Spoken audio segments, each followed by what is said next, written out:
So I just made Erin and Claire's 7-minute jjajangmyeon, but I added a few things, like I added zucchini and some other stuff. So I just wanted to make it a little bit fancier, but the flavor of this one is so much better because I actually cooked it with pork. So I'll show you what it looks like once I'm done stirring it all, and it was so much faster than the other one. Here's the beautiful jjajangmyeon. Oh my gosh, I'm so excited to try this. It's so much better than the other one. It honestly is. So I don't know if it was the pork. I don't know. I recommend the Erin and Claire one though. The 7-minute jjajangmyeon, and you can add a few things if you watch like other videos and stuff. They do have their recipes on their website as well, by the way. I'm eating it with some kimchi and sliced cucumbers. I've been wanting to eat these cucumbers since I cut them. So yummy. All right, here we go.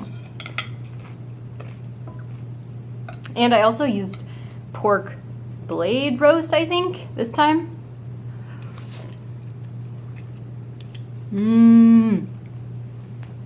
So much better. So delicious. Yum.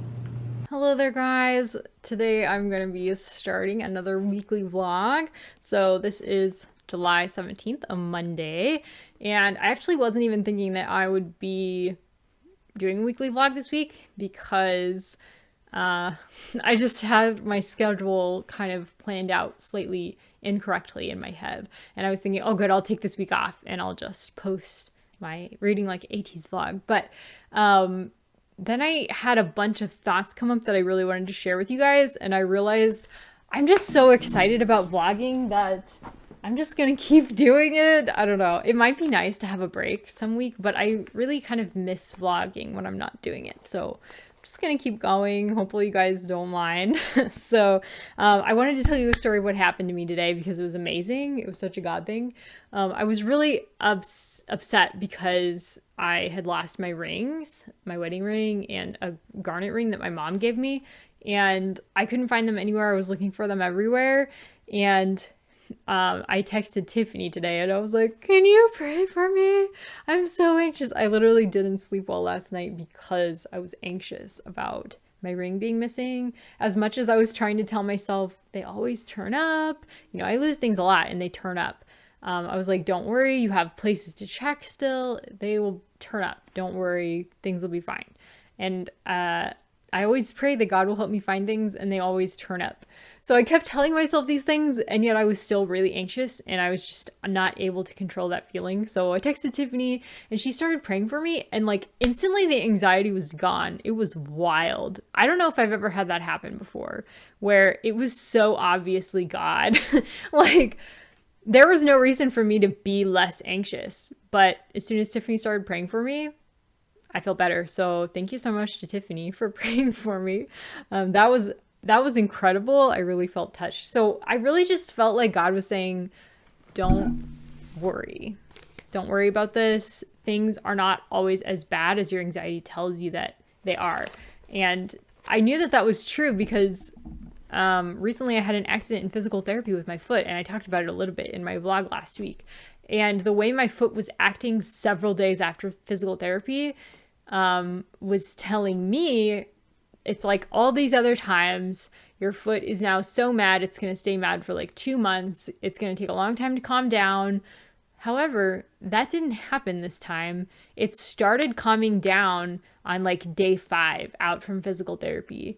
And nothing else has happened to set it off. And it's just going much better than I expected it to be after having that happen. So that's amazing. I think maybe the way I'm walking is making it better. And I just feel like God really is telling me to stop worrying so much about it and stop spiraling. Let's see, what did I text her exactly? She said, I need to tattoo this on my head. I thought that was cute. If you know Tiffany, talking with her is always a delight. So what I had said was, I feel like God is telling me to trust him and things aren't as bad as they sometimes feel like they are. And I'm sure that goes for both of us. And because we were both having anxious mornings. And she said she started feeling better as well when I prayed for her. So thank you so much, Tiffany. That was really special. And I feel better. I feel great. I just went to therapy and we actually could focus on things that needed to be focused on rather than things that are not really that important, because I was able to focus on those things. So that's cool. And I made the most delicious jjajangmyeon recipe that I'm going to include here, or unless I already included it or after this somewhere, I don't know. But I had to show you this, and that's another reason why I'm vlogging, because the jjajangmyeon turned out so good. It's the Erin and Claire 7-minute jjajangmyeon recipe. So I'll link that down below if you guys are curious. Try it! If you're at all curious, if you like ramen, try this. It's so easy. Like, really the only thing that you have to buy that's out of the ordinary would be the black bean paste, but it's available on Amazon and it is so good. So I have some more of that for dinner, which I'm excited about. I've been doing really well with my diet lately and not overeating. I think for a while I was overeating because I was kind of compensating for my stomach not feeling good. Sometimes that's when I'll overeat, is when I don't feel good. I'll be like, I need more protein, which is probably true. I just need to be eating less carbs and higher protein content when my stomach is upset. So I'm doing better with that lately. So that's really exciting. I'm making some progress there, and that feels really good. I just feel like I have better self-control with my eating. So that's cool. And I have to tell you guys, I got Beyond the Story, the BTS memoir, in hardcover. I've been listening to it, but Tiffany mentioned, I bet that there's pictures in the physical or ebook copy, and there are pictures. Jenny also mentioned that there are QR codes, and there are, and yeah, I've been looking up the QR codes, listening to the memoir. It's really interesting. I feel like the most interesting part for me was the trainee period, where it was describing the company that BTS came from, how it was like well respected, but the company at the time, they had put out a girl group, and that girl group failed. And so the company really didn't have any money to really put behind BTS at the beginning.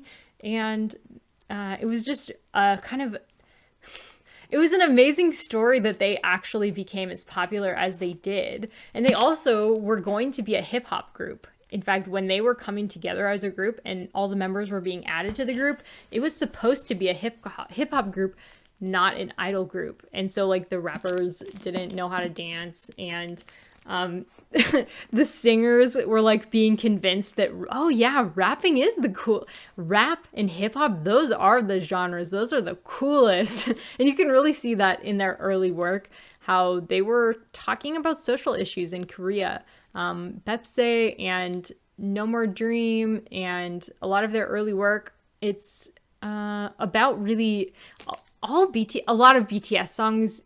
I mean, if you just look at the lyrics, you might just think it's just a typical pop song, but there's a lot of psychology and social issues that go into the creation of their songs. And especially if you only know like Dynamite and Butter, I feel like you're missing it, because that's a different era of BTS. That was the era of BTS that's focusing on mental health, because COVID was really hard for a lot of people mental health wise. But a lot of their earlier work is very hip hop and rap oriented, and it's talking about really deep stuff. So I just feel like I'm getting a deeper appreciation for BTS than I even had previously. So that's really exciting. Although I do want to say I was not a fan of JK's latest video and music. So that's a bummer, because JK was my bias. Now I'm biased looking.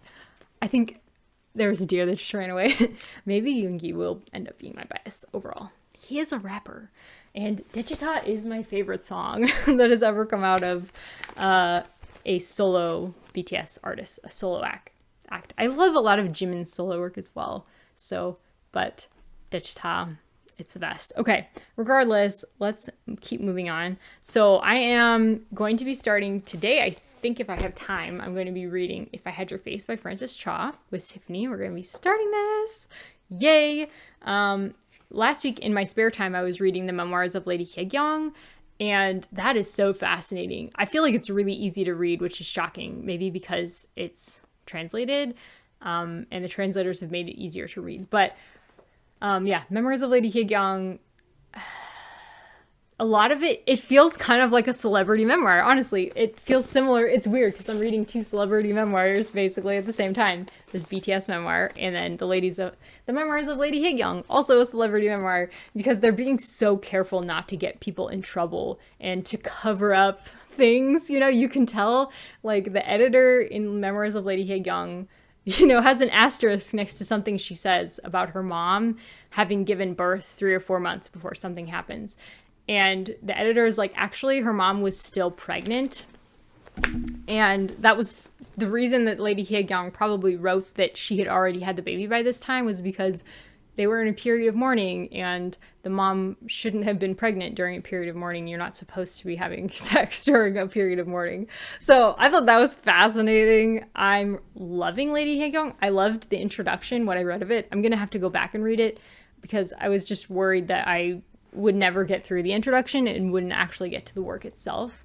So I'm going to definitely have to go back and read more of the memoir, more of the introduction, because I was really enjoying it.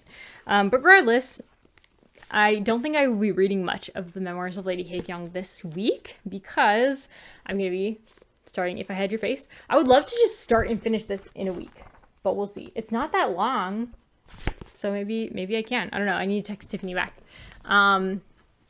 I'm also going to be working on Bleak House. I'm already behind on Bleak House because I'm still catching up actually to the last live show. I didn't quite reach where I needed to be physically, so I just listened to the last bit and none of that stuck. I didn't remember hardly any of what I listened to. So I'm going back and physically reading it, and it's taking forever because that's what Bleak House does. It takes forever. But I'm still enjoying it. This is actually my favorite Dickens that I've ever read so far. But I am only 200 pages in out of 1,000 almost pages. So if sometime in the next, 750 pages, I decide it's no longer my favorite, you'll be the first to know. Regardless, loving it so far. Woo! Dropping everything. I'm loving it so far, and especially the character of Pee-Pee. Whenever Pee-Pee shows up, it's my favorite. It's my favorite. He's my favorite. And I think it's the way he writes about Pee-Pee that's really my favorite. It's not necessarily the characters that are my favorite. It's actually the way he writes about them. So tomorrow, my mother-in-law is going to come over and help me make some doenjang jjigae. I'm excited about that. And I'll probably have her help me make more jjajangmyeon. And I'm using pork shoulder, by the way, rather than pork belly, just because my store often does not have pork belly. So, the deers are so cute. But I've been showing you a lot of deer content, so I'm trying to resist the urge to just turn around and show you. They don't look too much different since, 5 days ago. They look the same pretty much. So, okay. What else am I missing? Oh yeah. Okay. So there's some other things I wanted to talk to you about. This is going to be long. Oh my gosh. This is already too long. So yeah, Kevin and I have been watching a show called Secrets of Playboy. And I feel like I was interested in watching this because of reading the Louise Perry book. And it's not really like they're revealing too much that you didn't know. Like the secrets are that, yeah, Playboy bunnies were encouraged to use drugs. Playboy bunnies were raped. People, even women who were high up in the administration of Playboy also were raped and sexually, what do they call it? They were being like touched when they didn't want to be touched and things like that. And so there's a lot of stuff like that happening. There's accusations that women were that there were people killed and stuff like that. But there's a lot of it is not naming names. So yeah, it's definitely like a bit trying to grab you with the drama without actually revealing all the drama. But I'm still really enjoying it because it's kind of reaffirming what I already know, which is that Playboy was the opposite of sexual freedom for women. Playboy did not care about giving women sexual freedom. It did not care about women at all. It was actually extremely misogynist. I don't know why anybody would be surprised by that. I don't know, maybe it's just because I grew up knowing all that already because things had already been revealed. There was a court case where somebody who I forget her name now, but she's one of the people that's interviewed in this show. She actually testified in front of a court about all of the things that she actually took part in that were like abuses of power against women, and how terrible all of it was for women, and how all of these women's names are now like associated with every porn site, even though Playboy promised them that it would take care of them and stuff like that. So yeah, it's been a really interesting show, and I think, yeah, I'm surprised. Even Kevin, I got him interested in it. Originally, he was like, really, you want to watch this? But he's been interested actually in how he's always interested in how stories about like drugs and how law enforcement is dealing with drugs. And that's because that's very pertinent to his daily duties. He's like, probably every day he's taking weed from somebody, you know, or something like that. Some kid who's drinking or whatever. So that's something that interests him. But yeah, we've been really actually just enjoying watching that together. And I love that it's reaffirming that sexual freedom for women is often going to lead to sexual bondage for women in ways that, yeah, a lot of these women are like, you know, I was brainwashed, and, you know, it was, what's it called when you fall in love with your captor? I forget what it's called, but there's a syndrome. And they're calling it all these names, and it's like, actually, it's mostly just that you believed the lie that this would give you sexual freedom as a woman. You believed that these people actually cared about you, and they didn't. And now you're looking back on it and you're regretting it, and you're seeing all the costs, all the things that it cost you, and you don't like that. And I'm glad you're telling your story, but, you know, it wasn't brainwashing, and it wasn't like you weren't under duress. You could have left. You know, it's interesting. Not all of the people who are testifying necessarily are taking responsibility for things. They aren't like, yeah, I went in and I should have left, but I didn't leave when I should have. Like, they're not saying it like that. They're saying it like it's all Hef's fault, which ultimately it is Hef's fault because he did lie. But regardless, yeah, it's interesting. Most of them are not really taking responsibility for any part of it.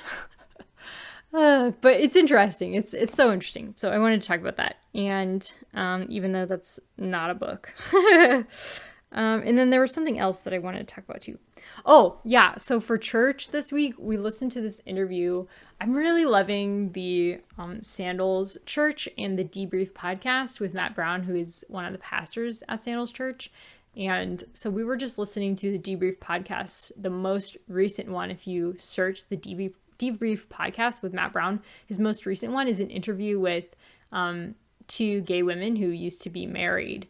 And it talks about how the church changed them. They talk about how the church changed them as LGBTQ plus people, you know, and it's so interesting. I just recommend binging that podcast. There's so many interesting things that they talk about. I really love listening to interesting conversations.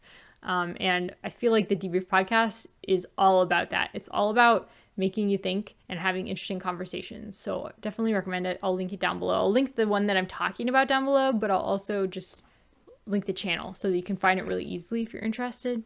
So, and then also I wanted to share a quote that I actually shared on Instagram, but I wanted to share it here just in case you're not on Instagram, because it's from my research, my Dostoevsky research, which, by the way, I still have not finished the essay that I'm working on, but that's something I'm working on. Those are the books that fell.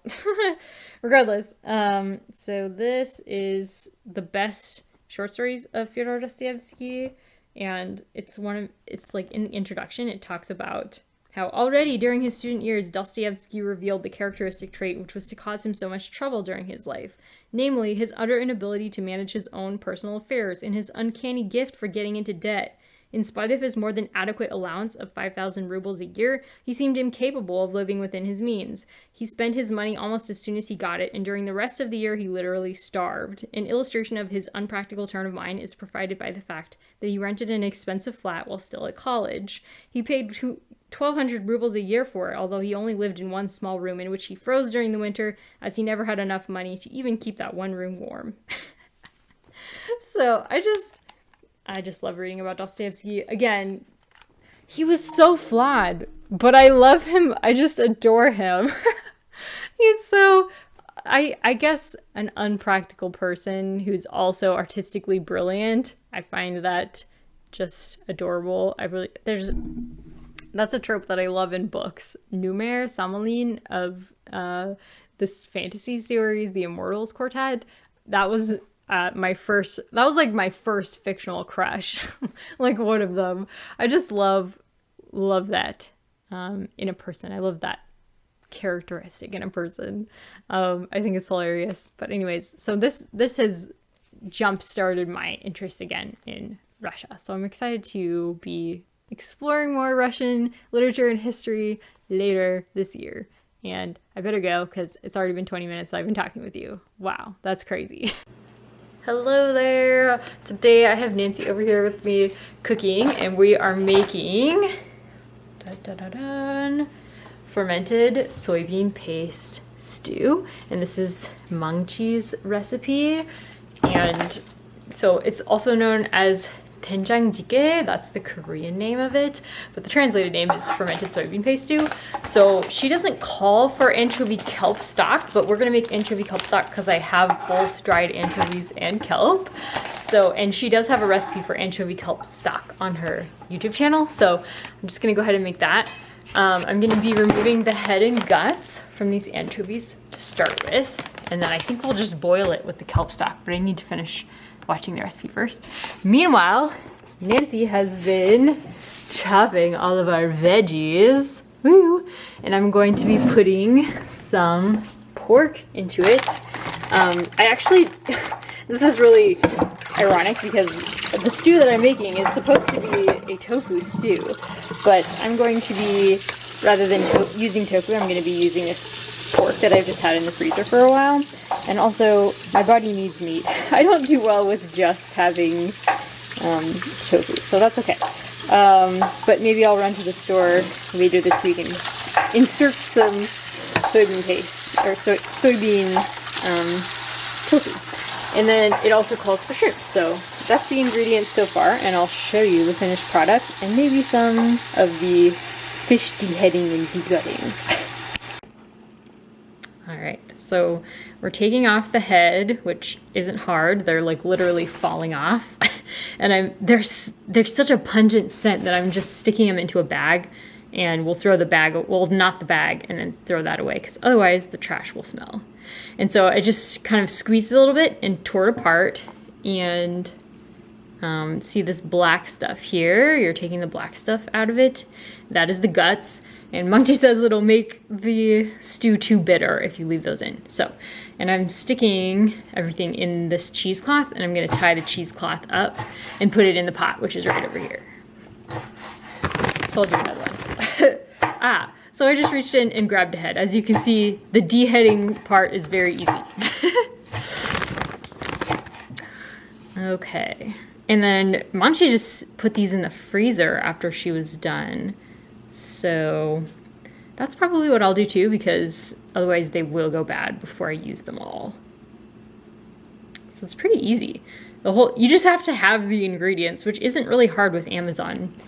Thank goodness for Amazon.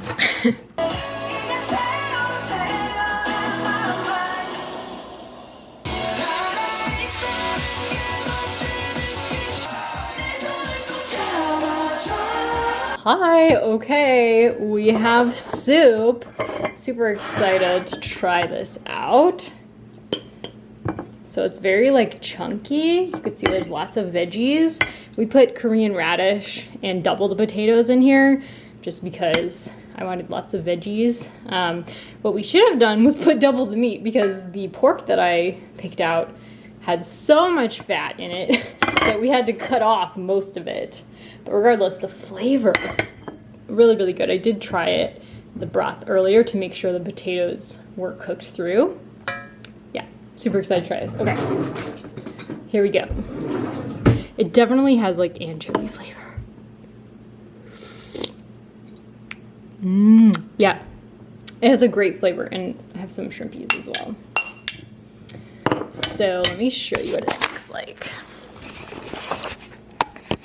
Oh, I should have showed you. I pulled out my mom's old china, and in fact, it might be my grandma's china. I don't know.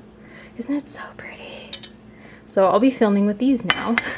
And I was gonna sit at the table, but let's be real. I just want to eat. Yeah. The babies are crossing the street. I don't know why they're walking straight towards me. Okay, there we go. Goodbye. Sorry to bother you. Hi. I've been watching some hospital playlists in Korean so that I can study the vocab. I'm making Quizlet vocabulary lists if anybody's interested in learning some of the vocab from hospital playlists. I'm sharing them in Tiffany's Discord, but I'll put them in, I think I can link them in the video. Sometimes links don't really work very well in videos, or maybe I can pin it. We'll see. I'll put it in the pins or something. But I wanted to share, I have been doing fan art edits. It's pretty regular ever since, so I've been doing this ever since I learned how to TikTok for my job. I've been doing fan edits, K-pop edits, but I stopped for a while because the TikTok editor on my phone changed and I hated it. Now I'm doing them again, and because I learned how to use CapCut. So since K-Tropathon has started, I think scrolling through a Tiny's phone was maybe the first one that I did in July. And this morning I just did Haewon playing Kitsch. Haewon from NMIXX playing Ive's Kitsch. I mean, she's so good. Like, she's sight reading this. She was just doing this on a live like 5 minutes ago. So yeah, I really enjoyed that. And I, of course, did Jongwon Miss.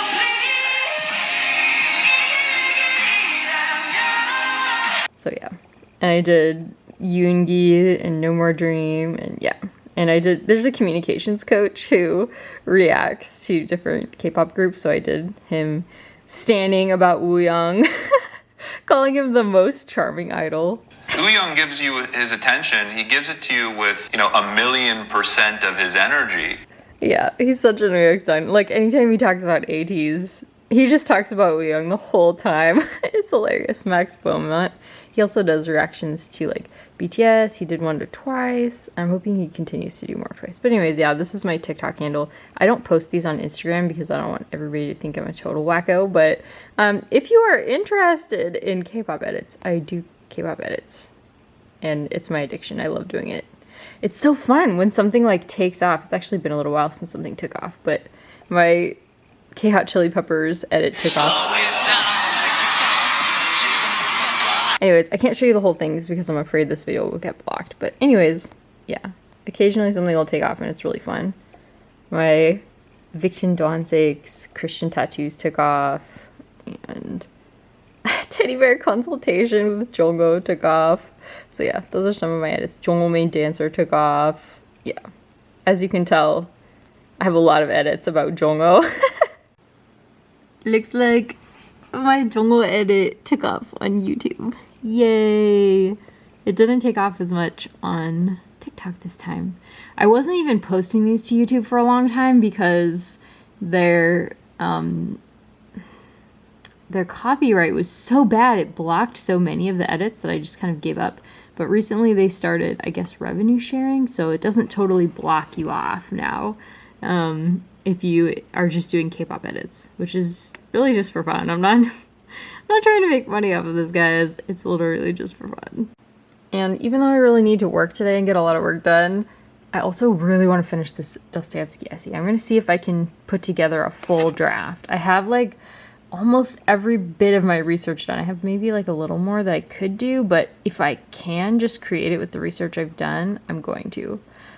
As usual, I have like multiple I have the same document open at multiple different spots. Like this one's open for the trash bin, which I just call old, but I don't, it's just stuff that I'm not using exactly as is. Like, for example, this bit of research here, I'm just using a piece of it from Dostoevsky, The Seeds of Revolt.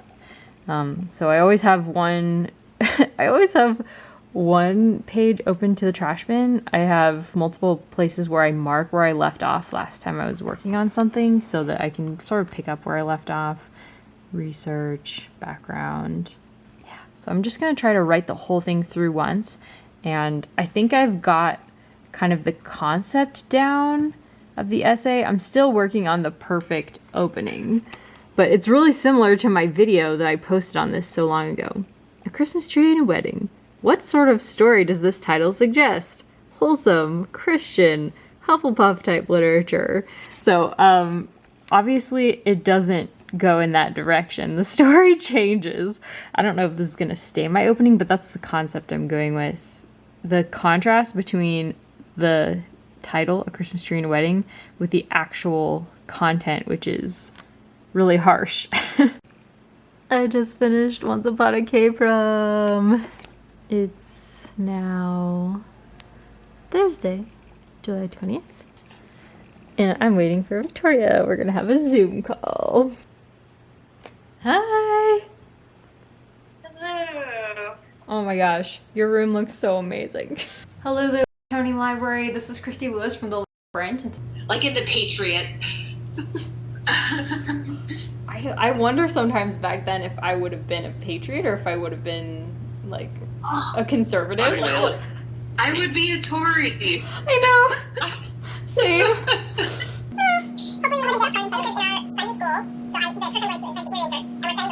Hey guys, so it's still Thursday, so tomorrow I'll be going out of town and show you some yummy food. I'm not sure quite yet what I'm going to get, but I wanted to talk a little bit about my reading.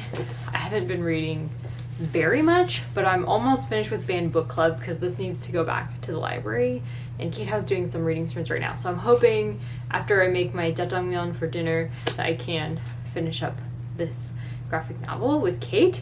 And then I really want to move on to listening to her her Kate Howe's Patreon pick, but also today, and I also told Victoria I would start listening to Cloud Cuckoo Land, but a hold came in today called Kpop Confidential, and so it's in Death Valley right now, but I'm loving it. I feel like the writing is pretty decent. The storytelling is so fun, and because it's about a K-pop idol trainee, like in her process, through the training process, I am like riveted. I find K-pop idol training really, really fascinating. So this is gonna be a really fun K-Drop-a-thon pick, I think. So, and I'm also hoping to finish the BTS memoir on audio. But that's kind of, I'm also behind on Bleak House. I need to keep going with this. I just haven't been reading it in days, really, very much. I mean, last night I read some of chapter like 25, and I could probably finish 25 on audiobook because I'm already pretty well established in chapter 25. Tonight, hopefully I'll get to chapter 26, I don't know. And hopefully finish Band Book Club, which, by the way, is so good. Like, I think it definitely leans kind of liberal, like kind of communist, socialist. However, nobody's really losing credibility by being super one-sided, I guess. What they're trying to do is they're trying to find out what their government is banning. Their government is very afraid of communism because the North is communist and the North has invaded them and they're at war with the North. Yeah, I heard it, Kevin. So they're very terrified of communist thinking in the government, and these college kids have, you know, they're not part of the generation that has had any experience with North Korea, and they don't even know what communism is. So they're exploring communism through banned books. It's a banned book club that is mostly reading books about what is communism like. They're even reading Kim Il-sung's book. I think it's Kim Il-sung. One of the leaders of North Korea. They're reading his books, and they're like, yeah, this is propagandic trash, but at least by reading what they are saying in this book of propaganda, I'll be able to recognize when my government is also giving me propaganda, because their government is giving them propaganda. Like, it's fascinating. I didn't realize that. Okay, I'm gonna go get my food, and also I need to start this soon too. That's another thing I need to do. But regardless, I didn't realize that the government in South Korea actually literally lied to everybody and said that this massacre that happened in the South They said that it was actually the communists invading South Korea, which was a total lie. The communists did not invade South Korea. It was just the government cracking down on protesters, mostly student protesters, who they then massacred. So yeah, I'm loving this. I'm loving this graphic novel so much. I'm learning so much, and I don't, even though I think it's definitely leaning, like I said, into exploring communism, that's kind of what you do. That's what you're supposed to do in college. You're supposed to explore big ideas, like what is communism and do I believe in it? That's something you should be doing in college and, you know, anytime in your life, really, if you're curious.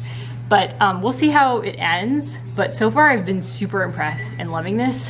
And I came out here because I forgot my meat was defrosting. It's almost defrosted. I have some pork, like a blade roast or something. I don't know, a blade steak. It needs quick defrosting so I can make my jjajangmyeon for dinner and get back to reading. But what was I saying? I don't know. I'm loving it. Oh, and my boss at the library, I showed him that I was reading this in a library book club that we do. Guys, he was like, this was on a banned books list that I saw, and I remember it stood out because it's literally called Banned Books Club, and so that stood out to me. Oh, I need to sign my library timesheet. Yeah, so I should probably go do that before I forget. I was like, why would somebody ban this? Probably just because somebody was like, oh, they mentioned communism, we don't want this in our schools. It was banned in Florida. Guys, critically think a little bit. These are college students under a super oppressive government. They have to think through these kinds of issues in order to decide whether they believe it or not. And that is the main message of this. This girl is like, I'm sick of everybody telling me what I should believe. I'm gonna research it all for myself and decide what I want to believe. That's really what her message is, which I love. So I think this is fantastic. I don't know why it would be on anybody's banned book club. Maybe it's too complicated for some high schoolers, but I feel like most high schoolers would be riveted and interested by these things. Anyways, I see some quail in the yard. I have to show you guys. Hopefully I don't scare him away. Can you see him? It's so shady, but I think you can see him.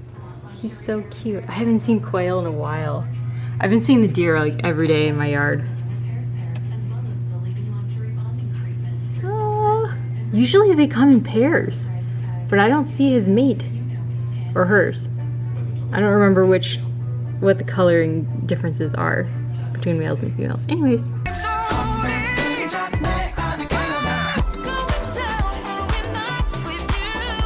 You guys know I had to get the s'mores shake again. Oh my gosh, there's so many chunks in yours. He was just stirring it around and there was tons of chunks, but he just finished by the time I got my camera ready. I was also going, once I stirred it, I was going like this, so it'd be harder to focus on it. Thanks a lot. It's so good. I don't even know what they put in here. It tastes like kind of like the marshmallows that are in like Lucky Charms. Hey, that ain't bad. Kevin just assaulted his fries. These are like the best fries. They're so good. I really can't say enough good things about their chili here. It's incredible. I literally need to find out how to make it. It's so good. Do you see the marshmallows? I'm telling you, there's so many. Like, there's way more in this shake than there were in the last one. And it tastes like hot chocolate with marshmallows. Like, it's so good. This is the s'mores shake. Did I say that? Oh, that was so good. Oh my gosh. I only really end up eating milkshake on days like that though, but that's okay because the burgers are really good to take home. So we just went to physical therapy and it went really well, better than expected. I can't believe it's only 2 weeks since I had an accident in PT. And I actually increased my exercises a little bit today. That's incredible. Thank you guys for praying. You guys are the best. We are now headed to another doctor, and we are going to be listening to The Case Against the Sexual Revolution by Louise. I just got the audiobook on Audible through a free trial, because I haven't had Audible in so long.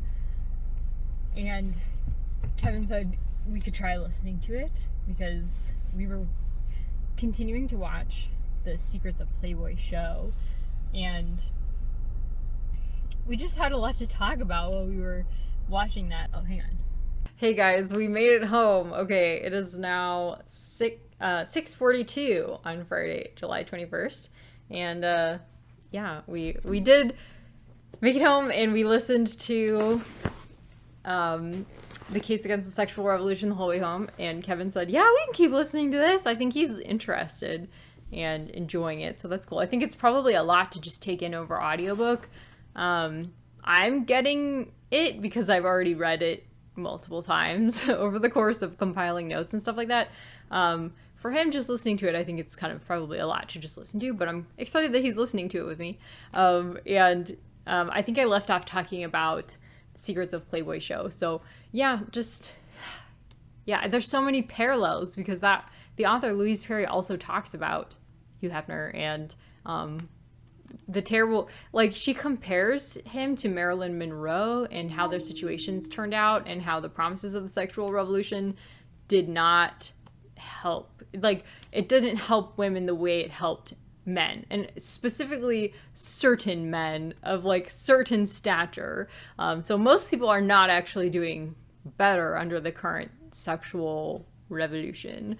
And that's really what the book is about. And I feel like The Secrets of Playboy doesn't mean to be about that exactly, because basically it's just blaming Hef for everything, and it's using terms like rape and it used brainwashing, and it used what's it called when a person is like falling in love with their captor. Like, it keeps using terms that are like too strong for what he did, because mainly what he did was not illegal, and he was just very manipulative, and he was very skilled at manipulation, and he was really preying on really vulnerable women who needed money, women who had had abuse in their past, women who didn't recognize the dangers, women who were very young.